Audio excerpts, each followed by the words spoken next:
Hello, you guys. This is National Sales Director Leah Lachlan, and I'm enjoying this beautiful fall day in Ohio. And we are days away from October 1st. And what that means in the Mary Kay world, because this video is really specifically being designed for sales directors in the Mary Kay business. Now, consultants, you can learn a lot about goal setting in this, and people outside of Mary Kay, you can learn a lot about goal setting, but my intention is to speak to leaders in the Mary Kay world. And in our world, we have just completed our first 90-day cycle. July, August, September are done. And we're about to start our second of 4 90-day cycles. And October 1st kicks that off, the second 90-day cycle, and we've got October, November, and December. And then that brings us halfway through the year. And so it's an important time of year for so many different reasons. And we're going to specifically talk about goal setting. Because in my journey in this business, I have realized how profound that goal setting can be. Yes, it is simple. It is simple that you decide what you want, you possibly write it down, and you start working on it. So there is simplicity to goal setting, yet it goes like 10 feet deeper than just that, because it really starts to touch on who you are, who you want to be, what are your values, what are your priorities, how do you want to live your life, how do you want to design your life, what kind of legacy do you want to create, what do you want to leave behind for your children. It starts to really tap into that deep stuff, and that's when it becomes profound. It also becomes profound when you are at maybe a season in life when you're being pulled in a lot of different directions. And I'm thinking a lot of moms with small children, or people who are working 2 jobs, Mary Kay and another full-time job, or maybe you're going to school and you're a leader in Mary Kay. So you're being pulled in multiple directions. And it's probably 99% of the people watching this, like, Mary Kay is not your one and only. You've got this, that, and this and that in your life. And so you're being pulled in a lot of different directions. And so how do you know what to say yes to? How do you know what to say no to? How do you know when to lay down, your best yes? How do you know what your best yes is? When is it appropriate to say no to people or things or opportunities? So the goal setting process helps you to identify some of those things and helps you to more consistently be able to know what your best yes is, and then have the capacity in your time, because of how you're designing your life, to be able to lay it down and give yourself fully to your best yes. And good is enemy of best, remember? So we've got a lot of good options. I wish that weren't the case. When you've got a lot of good options, it becomes harder to discern the best yes. It's easy to tell the difference between a good opportunity and a bad one, or one that is not as attractive.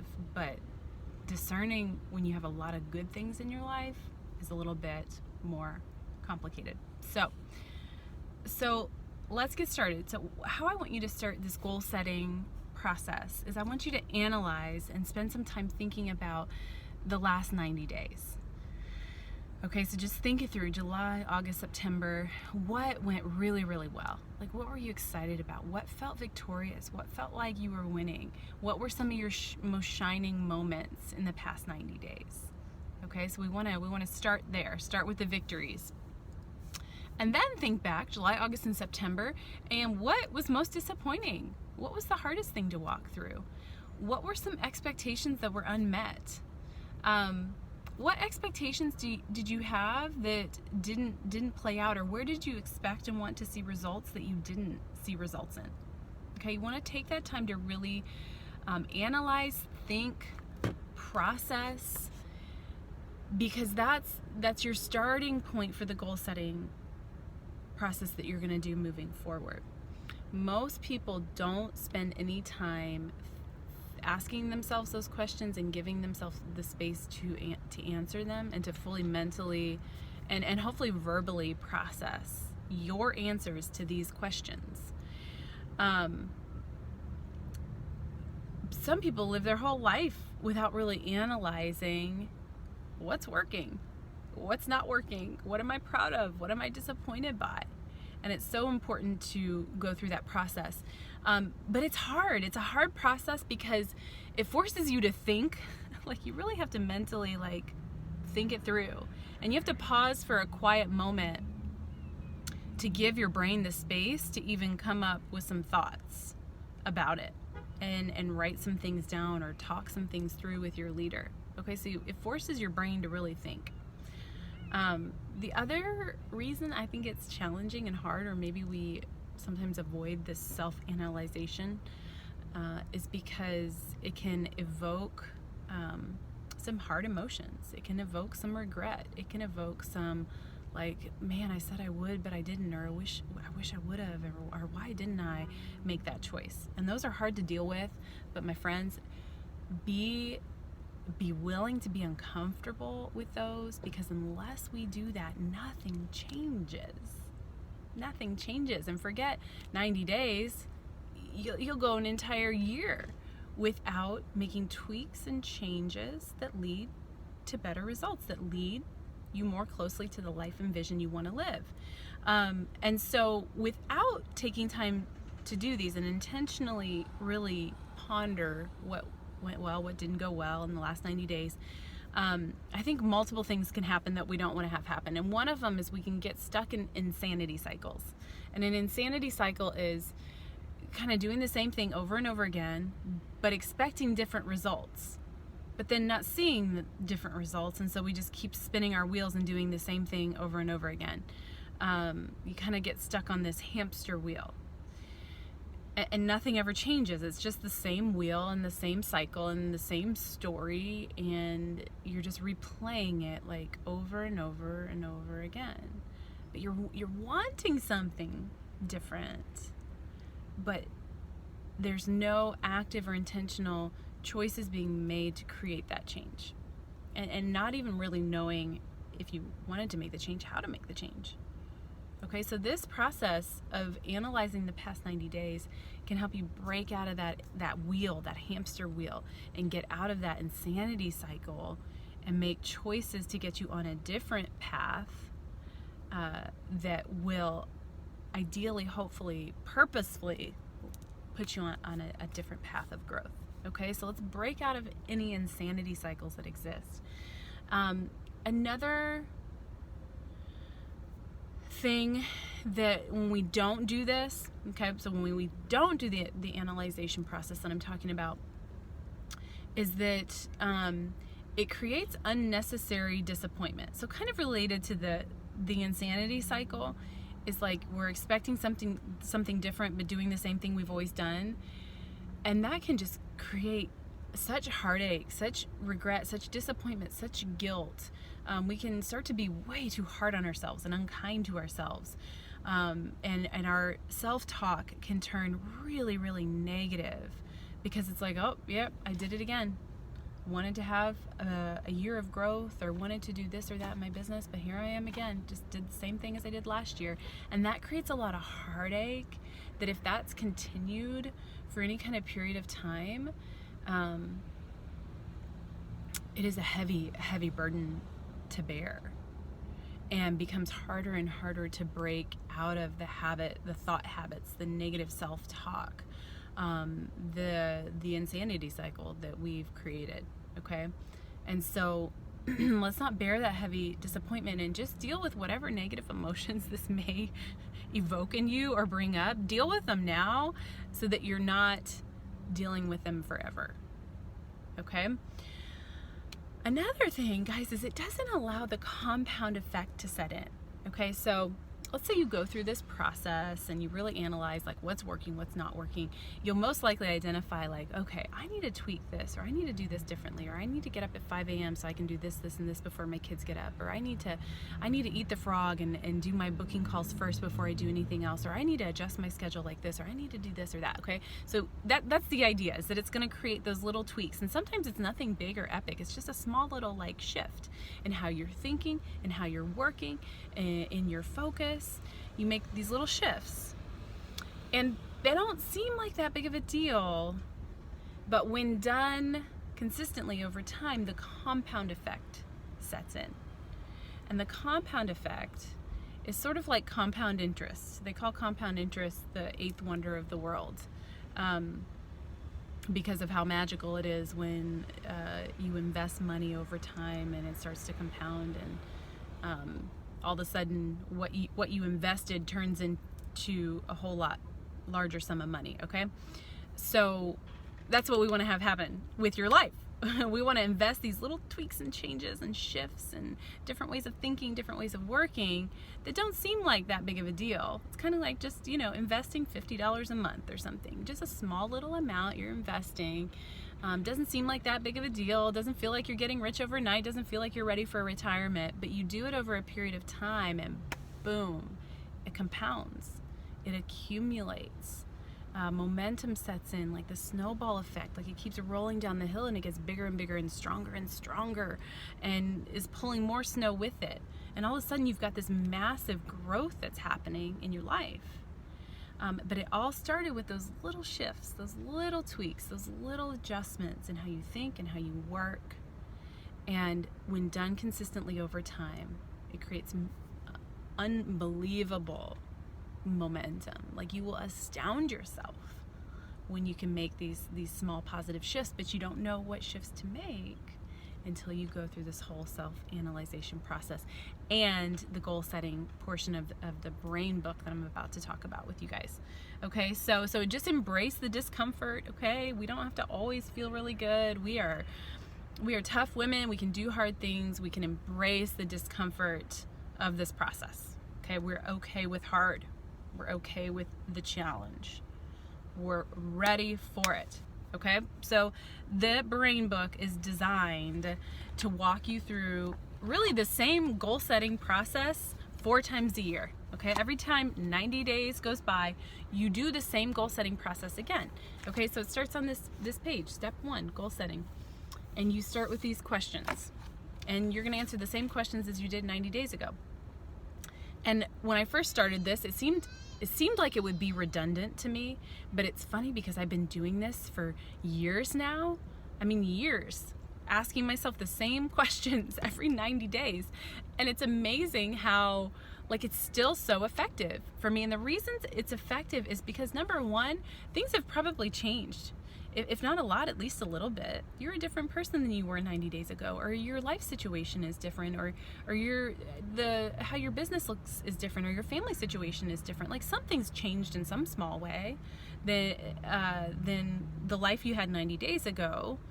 And so when things change, you have different answers to these questions, or a slightly different focus, or there's a shift in your priorities. And it's important to stay aware of those shifts. Okay, so that's one reason we just do the same questions every 90 days.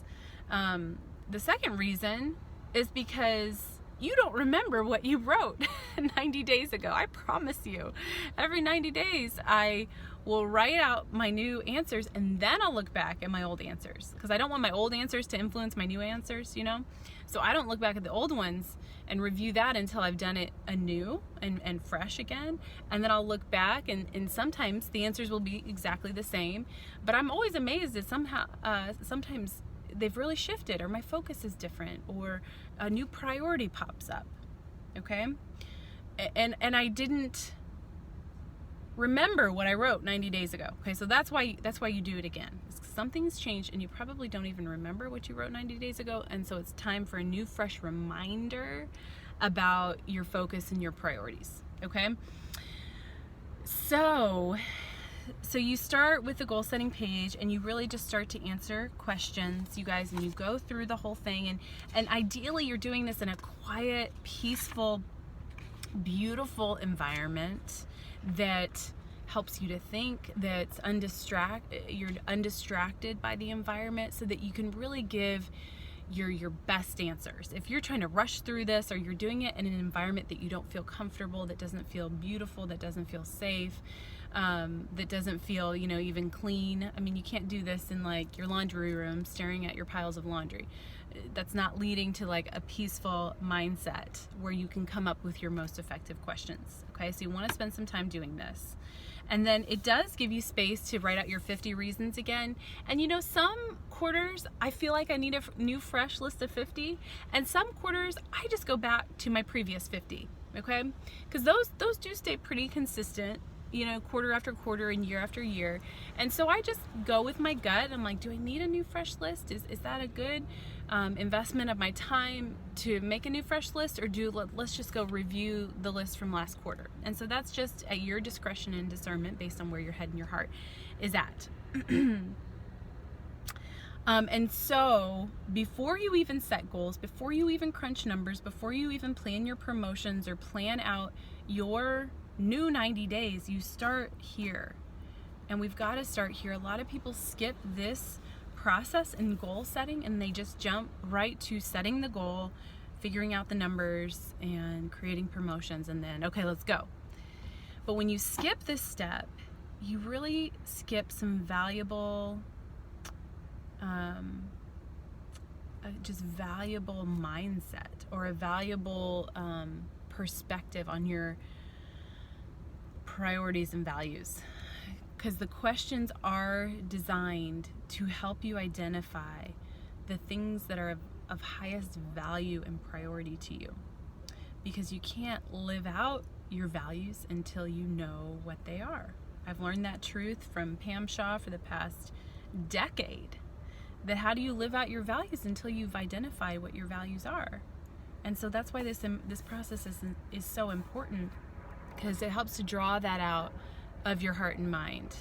When I was early on in my Mary Kay business, I would hear that, like, oh, what are your values? I'm like, oh, that's easy. Like, I know what my values are. But then when you really try to put words to them or write them down, it's like, I've never really thought about it, or I've never had to define it before. I've never had to tell someone. Like, we think we know our values, but do we really? Can we really put language to it? Can we really write it out and describe it in clarity and with specific definitions? There's not many things, unless you're being really intentional about your life, that cause you or kind of force you to go into that process of defining your values, okay? Also, you can't create boundaries until you know what you want to protect. I want to live a boundaried life where I'm protecting my highest value, but unless you know what that is, what are you protecting? What do you need to create boundaries around? And it goes back to laying down your best yes. How do you know what it is until you've defined it? You don't know what to invest yourself into fully until you know what your priorities are, okay? So it can create a lot of tension to live your life without having a clear picture of your values and priorities, okay? And this goes back to feeling like you're being pulled in a lot of different directions. And you may not be in a season or time of life where you feel like that. I can say early on in my Mary Kay business, I didn't feel like that as much. Didn't have kids, had healthy parents who weren't aging. I had a husband who also was very busy with work, and lived in a very simple, small little condo that didn't require a lot of maintenance. I just had there's a lot of simplicity in my life. And when you're in that season, it can feel easier to decide what your best yes is, or to maybe not feel the tension of being pulled in a lot of different directions. But then you can be in the season of life where you feel just maxed out and stretched. You've got kids, you've got aging parents, you've got school, your husband's got pressures at work, you've got a home to take care of and a home to manage, your kids have sports and activities and homework, and that's kind of the season of life I'm in right now. Just pulled in a lot of different directions. You've got church and volunteering there, you've got your Bible study, you've got your kids' community events, you've got your workout friends, and you're just pulled in a lot of different directions. And so when and if you're in that season of life, oh my word, how much more important to know the highest values and priorities, because otherwise you can just spin in circles for days, weeks, months, years, just like trying to grasp at your life and flying by the seat of your pants and like saying yes and no, but for no real purpose or reason. So I'm in a season of life where knowing my highest values and priorities and knowing my best yes and knowing what is okay to say no to, even if it's really good, even if they really want me to do it, even if they feel like God's called me to it, I've got to be clear. I've got to be clear on what God has really truly called me to, and be okay with laying down no's to a lot of good things, but that don't fit within the very clear purpose and calling. Okay, so you go through this process, you guys. I hope you can book some time soon. October 1st is a Monday. It's a great day to start something new and fresh, or maybe you do it before that. You only have a couple of days at this point. But invest some time going through these questions, coming up with your answers, and then I'm going to encourage you, although I'm not going to spend a whole lot of time on this, is to then crunch your numbers. Okay, once you've identified values, priorities, what went well, what didn't go well, and you've gone through that whole like question asking process, then take a look at your numbers. Pull up Mary Kay In Touch. What's your year-to-date retail? What's your year-to-date personal qualifieds, unit qualifieds? What's your personal retail that you have in so far? How many red jackets do you have? How many stars do you have? What's on your date book? Then you look at those things and identify where you're at, where you want to be, what's the gap between where you are and where you want to be, what would that look like to fill that gap, and then what is your next best step after you look at those numbers. And I just want to leave you with a little plug for tracking. You guys know I can get on a soapbox and like go for a long time about this, like don't get me started kind of thing. So I'm just gonna say a few things about tracking because I don't want this video to be too long. So an airplane has a gyroscope. Okay, so the gyroscope is what's constantly pulling it back on track. So that, let's say in January, I'm gonna fly from Cincinnati, Ohio, all the way to San Diego, California. That's pretty much all the way across the country. And so I wanna land safely in San Diego at the right airport on the right runway so I can get off to leadership and get to my hotel. And it's the gyroscope that does that, that keeps the plane on track. And if it's off by only 1 degree, if you fly across the country and it's off by 1 degree, you can land like 250 miles away from your intended destination. But here's the thing with the gyroscope is that it's working constantly because the plane is actually off track more than it is on track during the entire flight. Isn't that interesting? Like, you still land where you want to land, but the majority of the time you were sort of off track. Like, the nose of the plane wasn't pointing exactly where it needed to be. It kept going off track, and then the gyroscope pulls it back on. It goes off track, the gyroscope pulls it back on track, and you land where you need to land. Well, the gyroscope, my friends, is tracking for us. It's tracking. It's our tracking device that supports us to land where we want to land. Today, okay, that's why we track daily. This week, you track weekly numbers. The month, you track monthly numbers. The quarter, and then the year. We want to land where we want to land. And how do we know we're going to land where we want to land without our gyroscope and without tracking? Because tracking, looking at your numbers, evaluating them, updating them, crunching them again, strategizing them, it's that gyroscope pulling you back on track, reminding you where you're at, reminding you what's important to you, reminding you of the goal, giving you energy and clarity and focus as you chase it down so you can land where you want to land. So if tracking is not a regular, consistent part of your business right now, you're trying to fly to San Diego without a gyroscope, and you're not going to get there, and you're going to miss leadership. Like, how sad would that be? and you're gonna be 250 miles away from your intended destination because you had nothing to keep you on track. You had nothing to like pull you back in. You had nothing to remind you. You had nothing to update you. You had nothing to give you clarity and focus on where you want to be and where you're going and where you're at. Okay? So I'll cut myself off there and just encourage you that tracking is your friend. Okay, it is actually your friend. It may not feel like your friend. It may overwhelm you, stress you out. You don't feel like you have time to do it. You can't find the right sheet. La la la la la la la la la. Okay, you can figure it out. And I promise you, when you can track just something, you don't have to track everything. You don't have to track like I track. Just track something in a way that makes sense to you. It will be your friend. It will be the friendly gyroscope that pulls you back on track and pulls you back on track and pulls you back on track. And at the end of the year, you'll be like, thank God for the gyroscope that helped me land where I wanted to land. All right, my friends. So the brain book is going to have the Great Start New Consultant Tracking that we just created added to it. Yay! So second quarter, third quarter, and fourth quarter will have that in addition to the New Consultant Tracking that we have right now at the end of it. And so, so check that out. That's a new fun addition.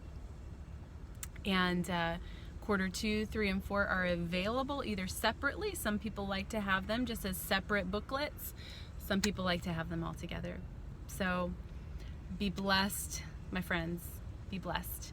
Have fun with your goal setting session. See you next time.